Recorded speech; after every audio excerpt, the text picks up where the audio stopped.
আজ আমাদের গন্তব্য পূর্ব বর্ধমানের দুটি সতীপীঠ, গঙ্গাটিগুড়ি জমিদার বাড়ি ও সোনারুদি রাজবাড়ি। নৈহাটি ব্যান্ডেল কাটোয়া হয়ে আমরা গিয়ে পৌঁছালাম গঙ্গাটিগুড়ি।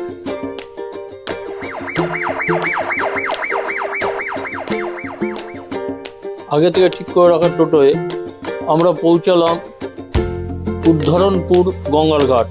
গঙ্গাটিগুড়ি স্টেশন থেকে প্রায় 7.5 কিলোমিটার দূরে।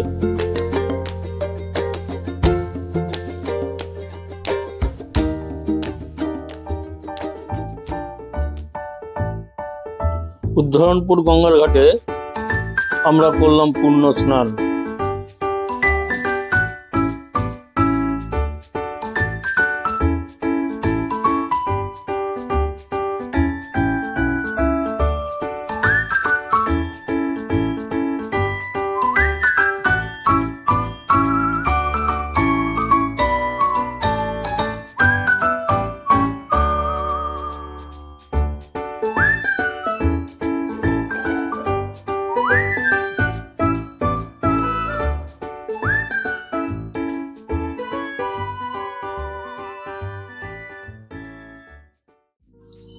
পথে দেখলাম গঙ্গাটিগুড়ি জমিদার বাড়ি।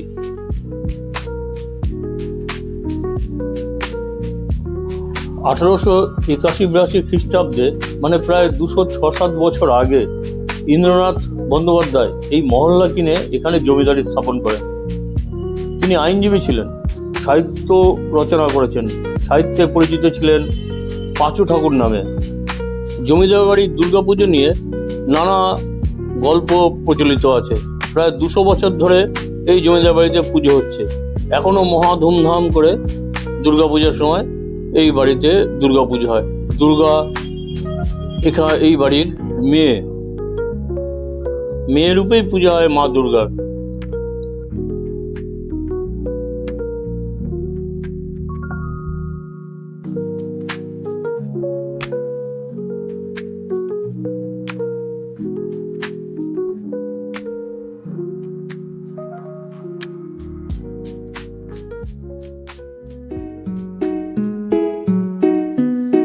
অট্টহাস সতীপীঠ, বহুদা লক্ষ্মী সতীপীঠ ও সোনারুদির রাজবাড়ির গল্প থাকছে পরবর্তী অংশে।